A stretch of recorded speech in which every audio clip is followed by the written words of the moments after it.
be there. So, once I got good enough to play in the bar Sam South, and I was just a kid, folks took notice, you know. And I got to sit in with some of the great ones, learn that good old Southern blues, you know. Hey, wait right here. Just hang. Making sure I don't have any dirty skivvies lying around, you know. So, where was I?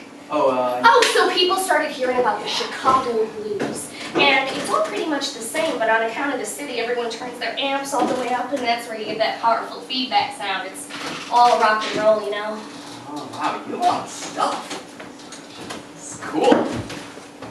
Yeah. Oh, it's totally... So, folks started taking that Chicago blues and turning it up even more, and making it louder, making it angrier on account of New York and all, but mostly it all just sounds the same. It's just how you play it. And what's so interesting is that same blues winds up finding a home in a little club called Country Bluegrass and Blues, you dig? Yeah, it's weird. I was right there in the beginning, sweating it out, all the crazy shit, you know? Hey, want a drink? Oh, sure, okay.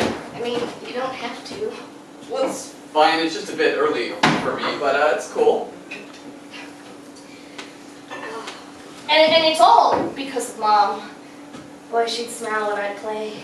Mostly she didn't need nothing but the simple things, but she'd sure brighten up when I'd play for her. That's real nice. Daddy wasn't never around.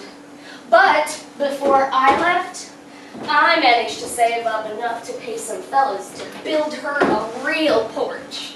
Yeah, I'm more of a night person, usually. I mean, my nights are so full. Well, that's fine. Early dinner was nice. It felt like grown-up or something. Like we had to get home to the kids or something. Yeah. So you liked the show last night? Oh, I did, yeah. Uh-huh. Cool. It felt good. Yeah, good crowd, good tippers. Huh? Which song did you like the most? Oh, that one near the end about the car or whatever? Yeah, Lipstick Lover. About a van, actually, a VW bus. Yeah, I think that's the one, yeah. Could kind of relate to it, I guess. Yeah, that's the one. Tell you the truth, it might as well be about you. Sexy person coming to a show, hanging out after just to, you know, hang out. Well, I mean, I work there. Where? The club. Hey, say, you want to hear it? Oh, Want to hear the song? I don't want to put you out, I mean... Oh, no, not at all. I mean, the quiet's nice, too. Oh. Yeah, sure. Yeah. So, you work there? That's a Long time? Yeah, I have to be there in about 20 minutes or so. Oh. I mean, I can be a little late. Yeah. Sure. Of course.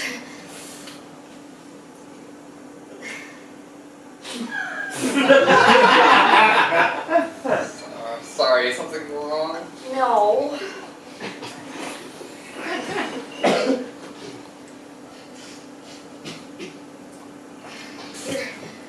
You're like a beer sign. Uh-huh. Yeah, neon, bright and glowing. Come here. You don't happen to be holding, are you? Holding? Yeah, I'd just be more level if I could get a taste. Oh, no, I'm clean, sorry. Perfect. No judgment. It's just, I have to be to work. So Are you sure that you don't want to hear the song? Oh, well, for sure. If I didn't have to rush to work, you know? Yeah, sure. Uh-huh. Huh. Yeah. It's just little boy's room.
Donnie? Donnie? Hey, Don?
Oh, hello.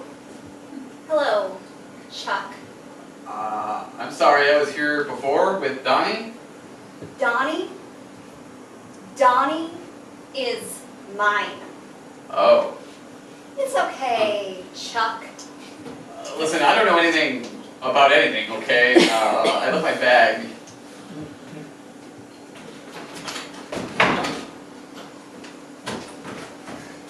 Thanks. I'm not her girlfriend or anything. Okay, I mean, okay. I guess I don't care, you know? You don't need to leave. I do, actually, I have to work. Sit.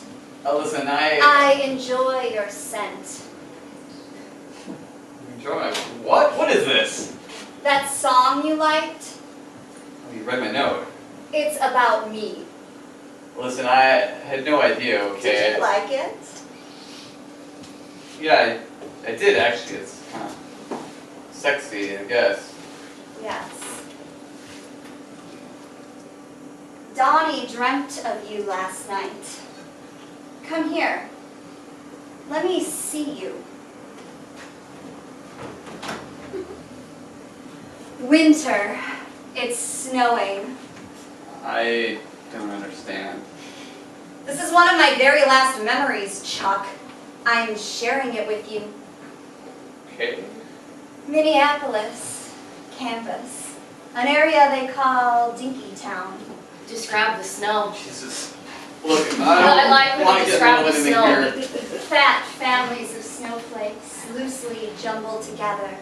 Thick, but light enough to flutter around on gentle breezes. Never seen snow like it. Snow globe Snow globe snow. I put your drink on the counter there, Charles. A movie and a band in a little auditorium. some band I'd never heard of, the Paper Swans. Paper Swans, stupid name. I came late. I knew I was going to meet someone that night. Did you? And so I did myself up right. Just the way Mommy taught me. Just the way Daddy said made me look like a superstar. Bright red lipstick. Not really the fashion for that hippie crowd. Fashionable or not, girls know what works. Wouldn't you agree, Charlie? So I'm clomping through the snow in my Mary Janes. A cute little dress and a thick, tattered wool jacket. A failed attempt to camouflage the spoiled little rich girl.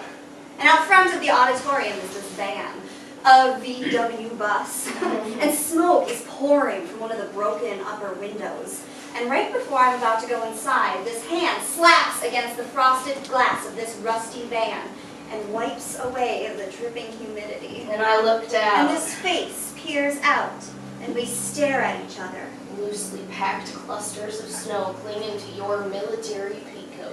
I figured you were a van of perverts jerking each other off or something. We weren't. Well, that's what I thought. Yeah, okay. But before I could wipe the fog from the window again, you disappeared up those steps. Inside, they were playing a movie on a stretched bedsheet. Walked into a room full of art students staring silently at a stretched sheet of fabric.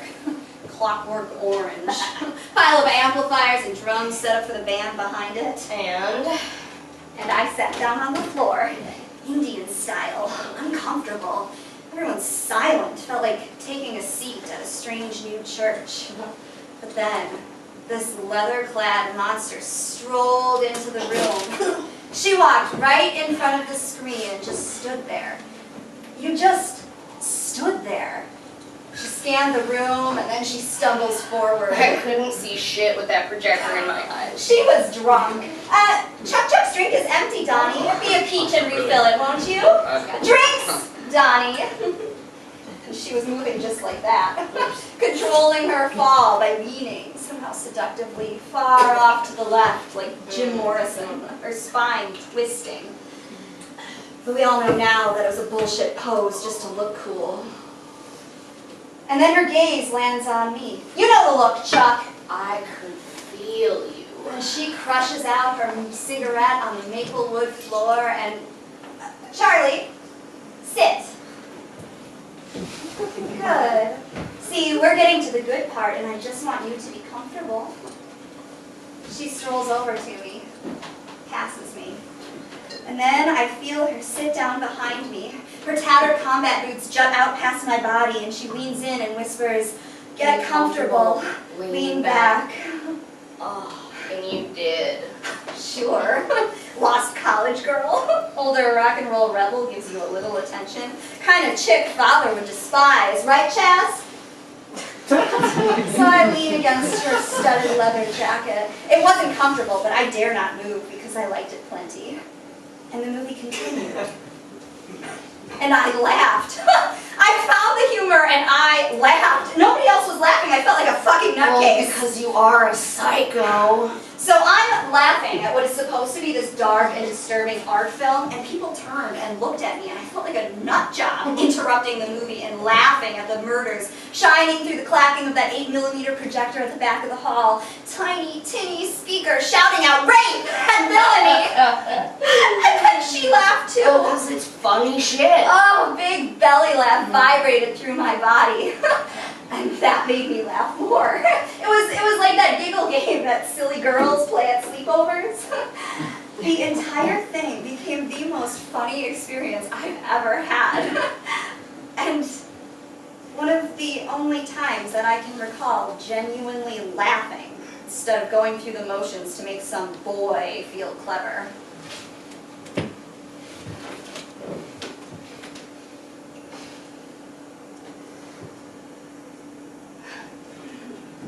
We know how to make our delicious targets feel clever and delicious, don't we?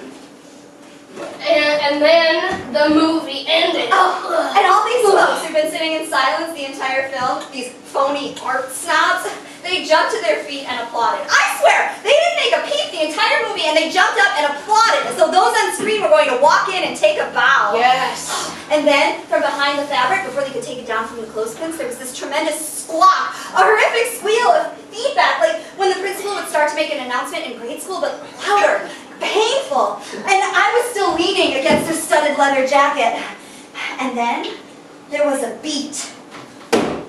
Wild, hollow, sloppy drums, nearly native, as though someone just invented drums and didn't know what to do with them. Marco. And then I felt the leather pull away from me. The boots pulled back, and this leather-clad monster who was my chair for the film stood up. She looked down at me, towering above me as she lit another cigarette, sparks shooting from her lighter. And she reached her hand out to me, pulled me up. And I whispered in your ear. And she says to me, as though we were long married, just as Dagwood might say to Blondie, I have to go to work now. And she and her band tore that auditorium to the fucking I ground. was watching you the entire time. Her eyes never left me. Helped her carry gear back to that VW bus after the show. And a kiss. Oh, but just a tiny kiss. Nothing overtly rock star. On the forehead. Very interesting. And then that little van rattled off down the road. And that was right before break. 10 days later, I was jetting off to Mexico with my parents and their friends from the Hamptons for their annual drunken brawl. You know what, Chuck? That was the last time I saw my breath on cold air. It's weird. I thought it would be the last I saw of her. Of you. Oh, but you found me again. So, Chucky, that's the story of that one van song that you liked. Yeah, it's better when you tell it.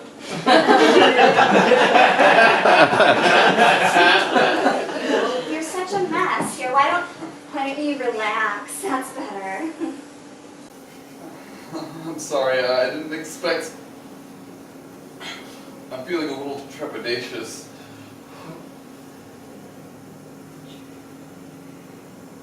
Just shut the fuck up.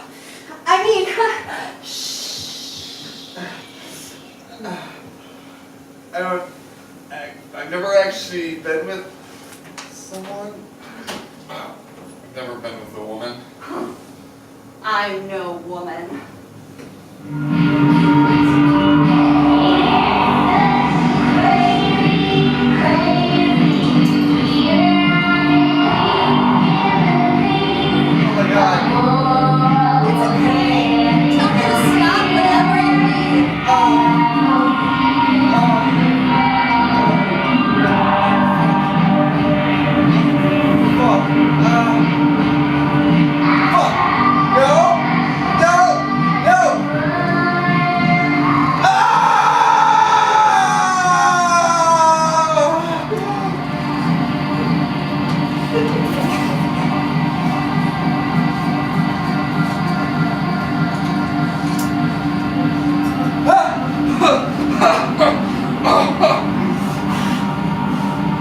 Oh my god! Oh, fuck. Holy fucking shit.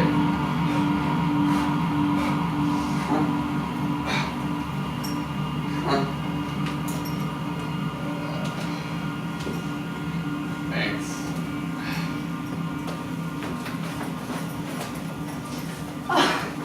Holy shit! Holy shit! Right? Yeah. Right. Donnie will never be that good. So there's no reason to ever come back here. Yeah. Yes. Holy fucking shit.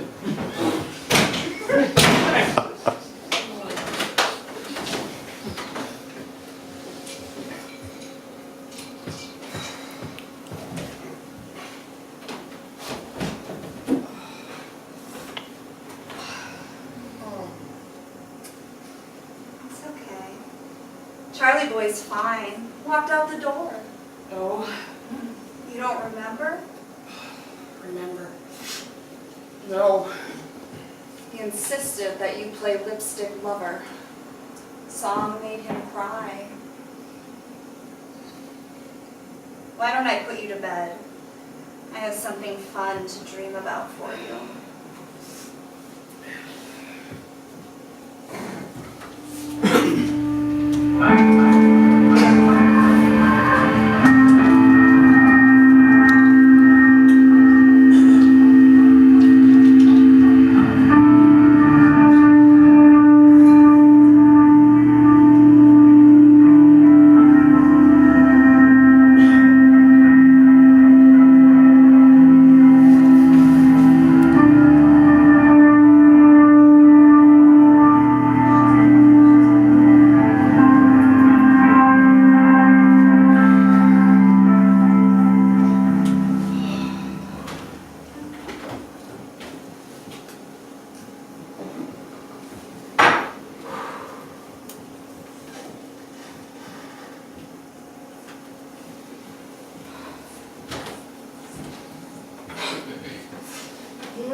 Thank you for staying with me last night. That was quite some dream, souls.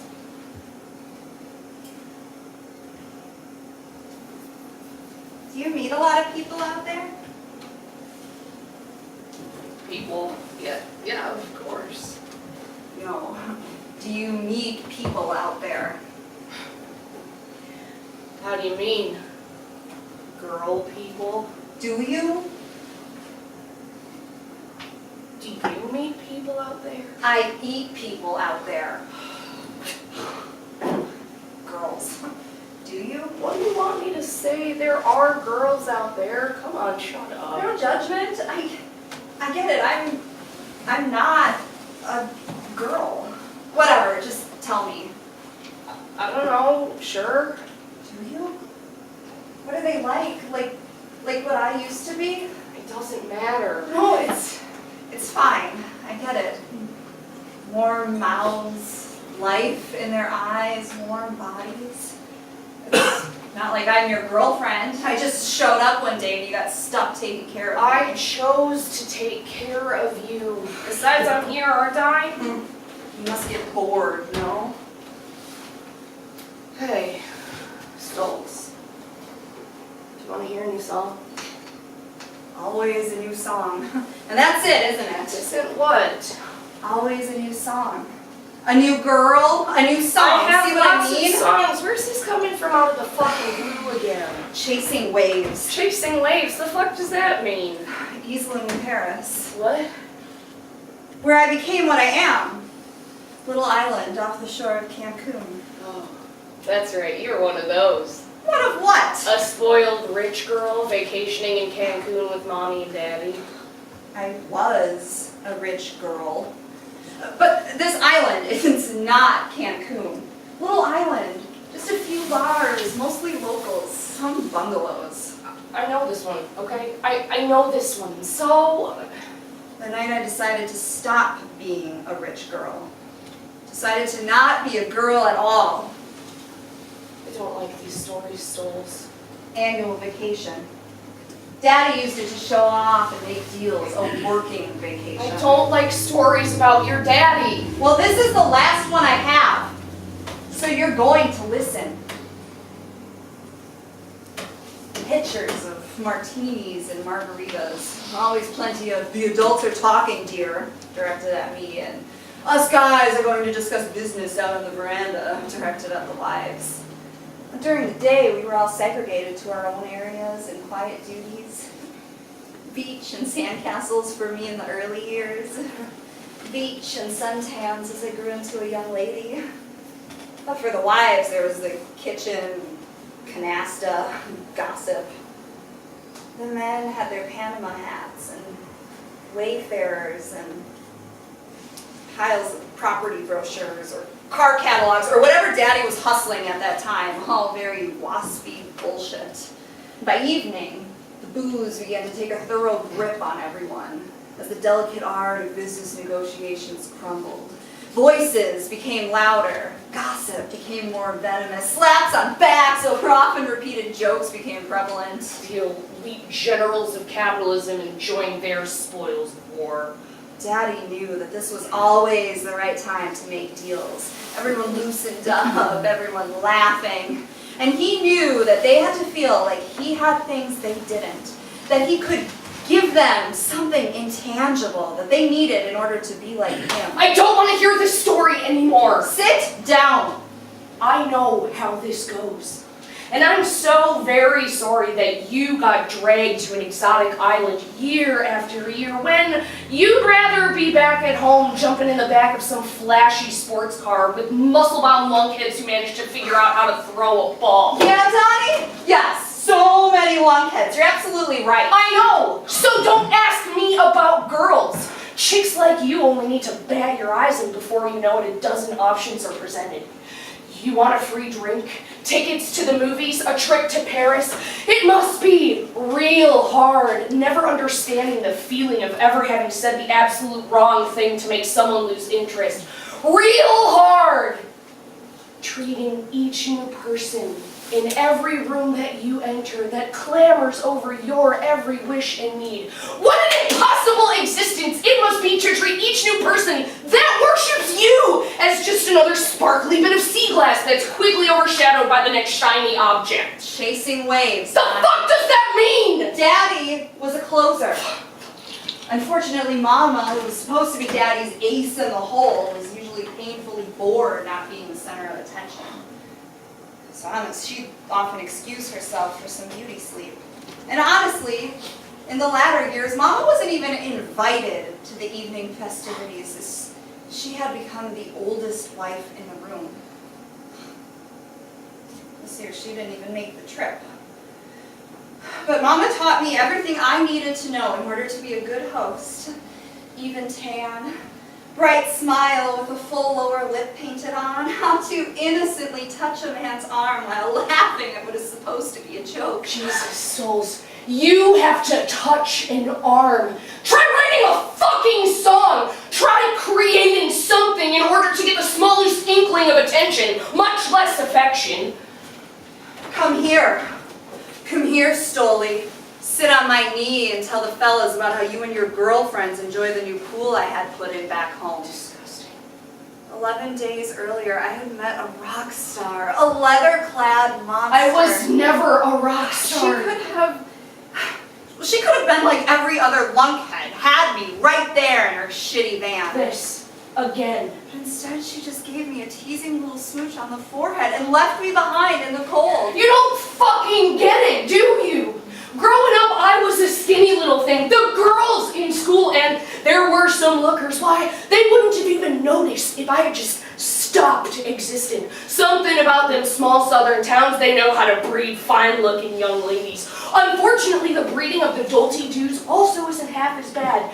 Big, strapping examples of pure machismo carved out of Roman granite, and not a unique thought in any of their heads. I was a worm living amongst gods and goddesses. But I discovered that my music could make even the harshest of women at least smile a little bit. Like your mama.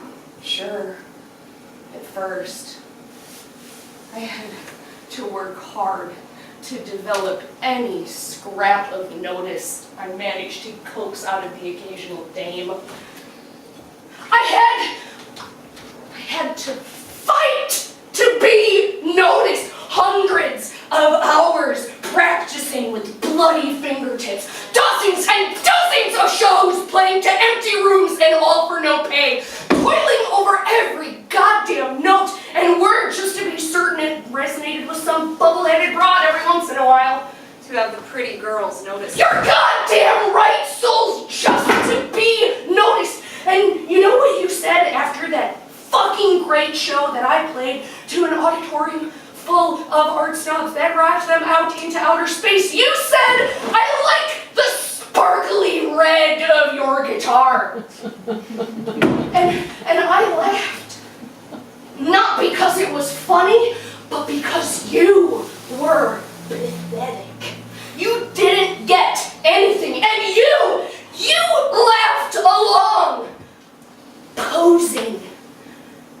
touching my arm, fluttering your eyes. I thought that kiss on the forehead was a nice gesture to a silly little girl who still needed to grow up and learn about the world. And you took it as me blowing you off.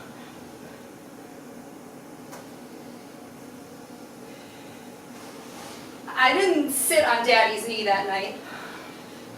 I thought about that leather-clad rock star who didn't want me, and I snatched up a bottle of rum and I wandered out into the night. At the far end of the island is this old graveyard, crypt and decay, very New Orleans style, but like more Hispanic. Mexican. An old pirate is buried there. Lots of history. And I'm just wandering out late, drunk on rum, flashlight, scary but beautiful. Great. I'm tired of all of this. I'm tired of arguing. I'm tired of reliving shit. Do you want to hear the song or should I go out? Is this turning into one of those nights? The graveyard is not far from the main road where the bars are. And it's not far from where the beach is. And you can hear shitty Jimmy Buffett coming from the bars over here and hints of Mexican romance songs playing for the lovers on the beach out over there. High stone walls surround this graveyard. During the day, they absorb heat, and then in the evening, they radiate as cool ocean breezes spill over the top.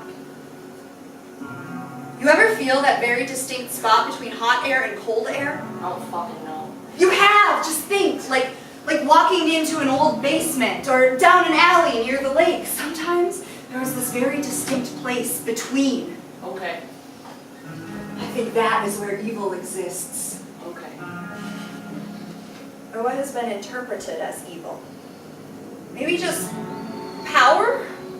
Something else. And I'm wandering through this graveyard, and I know that I'm never going back to being a girl again. And I know that I'm never going to see Mama again, and I know that I'm never going to see Daddy again, and I just know what I need to become. It's all so clear. It's not that clear. In that tiny space between hot and cold where powerful energy exists is what creates storms that wipe out cities, Dawn. As I walk up to this place, this difference in temperature, no, more than that, this difference in reality, I can feel myself slipping away. I might cling on to this crumbling bit of ancient crypt, and my fingers find this thing in the darkness. A bauble left behind by someone, I think left behind for me. And something is there with me. I can feel voodoo princesses and medicine men and Egyptian priests and the pirate Mundaka encased beneath the stone here. And as I stepped into that plane, I saw stars, swirling sparks of light darting from the edges of my eyes. Hey, souls. Good rum will do that. It was good rum. Afterwards, in that high, in that fog, the world opened up to me. The safe dark of midnight became as bright and clear as a fresh spring day. And I chose to wander towards the beach, towards the romantic music, with the lovers frolicking out there. And then there was this dog, Max. Max? Yeah, Max. I haven't heard about Max yet. Okay. Oh, so earlier in the day I met this dog, Max. He was out on the main street begging for food. Everyone knew him, like all the locals knew him. And they'd shoo him out of the cafes. They'd shout, "Max, back to casa!" And he'd run off a few yards and then he'd come right back because he was adorable and made cute RCA dog poses. Everyone gave him handouts. But now he's out there on the beach. Tonight, this night, middle of the night, he's out there at the beach. Could be over at the bars begging for scraps, but he's at the beach, frolicking amongst the lovers, fighting at the moving sea, running out after each swell and retreating as the water slides back over the sand, chasing every breaking wave. And that was my final real memory. After that, after laughing with Max, I became what I knew I needed to become. And what was that? You still don't see, do you, Max? Don't call me that. I saw it all clearly. Saw what? People are what they are. They want what they want. You are Max, the mud dog of Isla, chasing every breaking wave. Each one's something new and special, but before you can get a hold of it, you're chasing the next one. I think we are both short attention span monsters in that respect. And if we accept that we are monsters, we can live as monsters. If we accept what we've been made to be, you and I are always in that very distinct place between hot and cold where powerful energy exists. Stoles. We've been through all of this. I know you don't remember. I don't remember. Because I knew that I needed to stop growing old. I saw what happens. I've seen my fate. I know I wasn't pretty enough to stop you from driving away in that fucking van. And my music will never be good enough to reach you. And that's the thing! You fucking idiot! It won't be! Ever! And if you could just step off that rocky road that you chose to take for one moment, you'd see what I see. I saw that we make sense. Our kind of sense. You've just been too fucking blinded by your struggle to understand how perfect we are. You want a pretty girl who everyone is jealous of, even if she is a little mentally stunted and simple? I'm right here in front of you. I want a cute girl who kisses good and nourishes my simple, most basic needs. Well, you're not the scrawny farm kid anymore, ugly duckling. But you are so far down that rocky path that you've forgotten why you forced yourself to learn music to begin with. You've actually turned into an artist. The same pretentious fucks who we laughed at the night we met. I'm clean. I fucking know you are. I can smell it. And I knew you would be at some point. Will it kill me, nourishing you? Oh, it's gonna hurt. But I'll know more and more of your memories. But they're memories that you are in. Our memories. You still want to write songs. And I'll still never give a fuck. I'll grow old. You are old. But older, yes.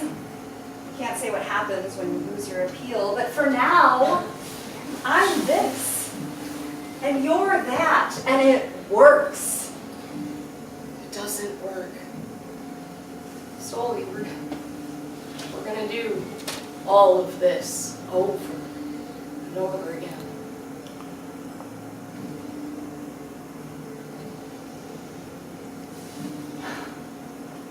I can't feel the sun anymore.